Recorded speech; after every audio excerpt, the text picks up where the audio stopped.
好，接下来第七案，我们邀请到的是工研院机械所的陈一元资深工程师，替我们介绍多用途无人机与关键模组技术。大家好，各位先进，大家好，我是工研院机械所陈议员。那接下来跟大家介绍无人机跟相关的关键零组件的技术发展。那工研院机械所过去已经有发展很多关键零组件，那主要是在马达、电条、一些桨叶跟电池管理等等部分。那在整机部分因应未来的应用多元化，那我们也开始投入做不同应用的无人机，包含它的拖载的设计。那接下来会详细的针对各个部分做介绍。那整个团队的开发严格，主要是在2018年前，我们是做工业的马达跟控制器起家。那经过有未来的无人机的趋势，所以我们开始投入了无人机专用的马达跟它的电子调速器。主要是针对比较挑战性高的，就是针对大马力的马达。那后来因应飞鸿供应的需求，那我们也针对飞控的模组跟整机的设计也开始琢磨去做发展。那未来目前都已经有一些机转的厂商跟产品的开发。那我们一开始所要针对就是比较高挑战性的，就是高承载的无人机设计，有跟大家说做一些批比有一点不一样的技术特色。那我们在无人机的特色，因为它讲求比较大型，所以它必须要能够轻，还要兼顾它的坚固跟刚性。所以我们在设计的时候都会讲求它的动力学跟空气力学做整机的设计，先做过模拟，然后去做研发，去做开发，然后去找相对应的一些关键跟的材料来做设计。那主要最关键的一个就是它的动力模组部分。那如刚刚所说的，动力模组是一开始我们最摄入的一个主要的发展的趋势。那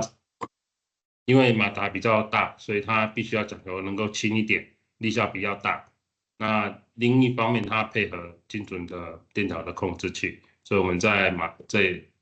动力的发展方面就研究的比较透彻。那未来也是对准大型的无人机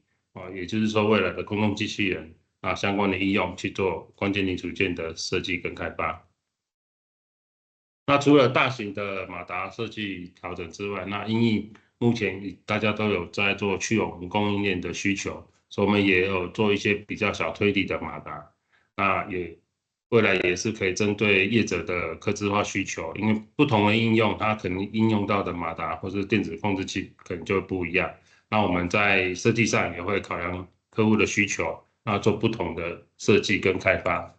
那也有些军方规格可能要做到防水或是军用的等级的话，那我们也可以在设计规格里面包含进去。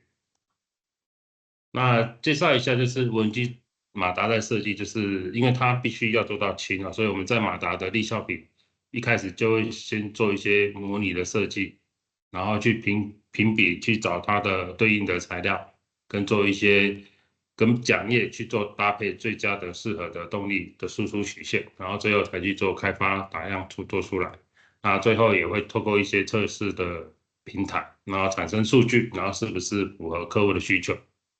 然后最后才透过技转或是我们产生产品再卖给厂商。那这个都是多元的合作方式，那也可以让大家去做参考。那另外在电子调速器部分呢，它都是比较复杂一点所以它包含电路一开始的设计，我们就先有一些电路设计跟跑过模拟分析，接下来就还要去写它里面的演算法跟论题。那再经过一些相关的零组件它里面的电子材料，我们还要去挑合适的材料，然后整到我们的 PCB 板里面。最后，它外壳的设计，如果要做防水或是要减轻重量，它的散热的效果也需要去考量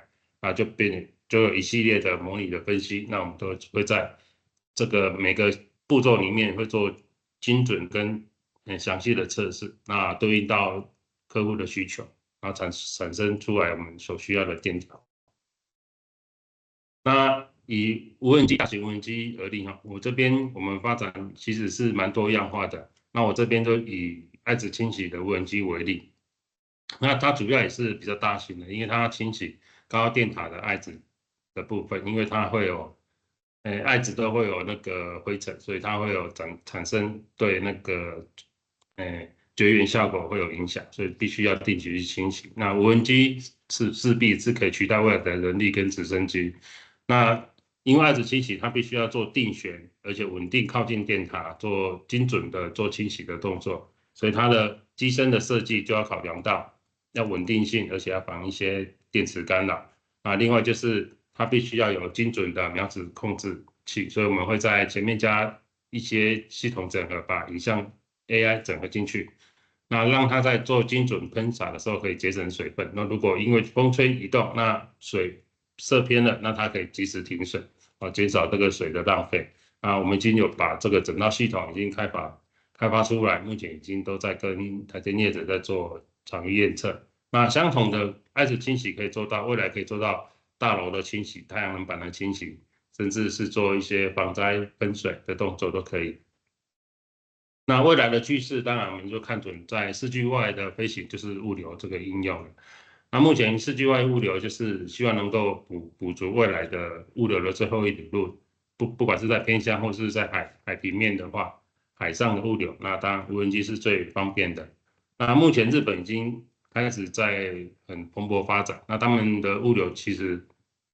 也都是用自主开发或是透过大疆飞鸿供应的需求，所以目前我们做出来的无人机关键零组件都可以对准国外的市场需求。那目前我们的这个无人机的特色就是它有具备动力冗余，所以当你在飞行过程中如果有一个马达或是响叶有问题的话，那它还可以做一些那个动力冗余做平衡，做稳定的降落。那当然未来搭配无人机的物流，我们可以有一个自取站的一个方式，一个整合的系统。比如说未来人在做寄货或取货的时候，就不用靠近无人机哈，因为靠近无人机取货卸载那个货必须要专业的人，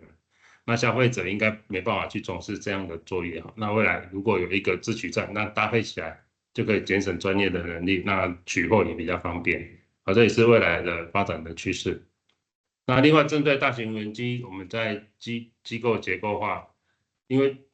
无人机做越大哈，它的材质可能就要考量要轻量化。那当然碳纤是一个很好的选择，但是它比较贵，而且客制化不太容易，所以我们也会考量有些东西会用铝合金或者其他材质来做设计。那也要考量它的运载过程中，因为无人机必须要去做收折，所以在收折的关节上，我们也会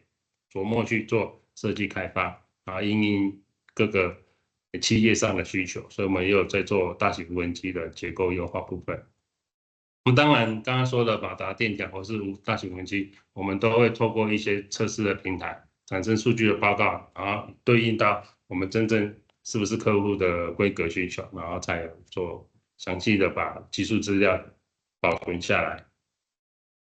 那未来我们可以短期内可以看到，就是未来无人机它会朝向空中机器人的方式哈，它变成无人机不只是做空拍，而且它会做空中作业，定选在空中做一些事情。那在植保物流部分呢，也是未来会慢慢越看越多的事。那在无人机，因为它做农药喷洒，所以它也需要大型的无人机。啊，或是他要把农作物做一些运送，那也是需要比较大型无人机，也可以帮助农民在做搬运这件事情。那高山运补部分呢，就是有时候目前也可以看到，譬如说它可以帮助一些工业建筑的运送，因为有些桥梁或是电塔要维修，它有很多材料跟工具要运送，那未来就可以由无人机来取代这个载重的部分，那人就可以轻量化，然后就可以走到我们所要的工作地点，那无人机就可以搭配做物流的运送。那这个都是短期内未来我们都可以慢慢看到的未来的需求。好，报告到这边，谢谢大家。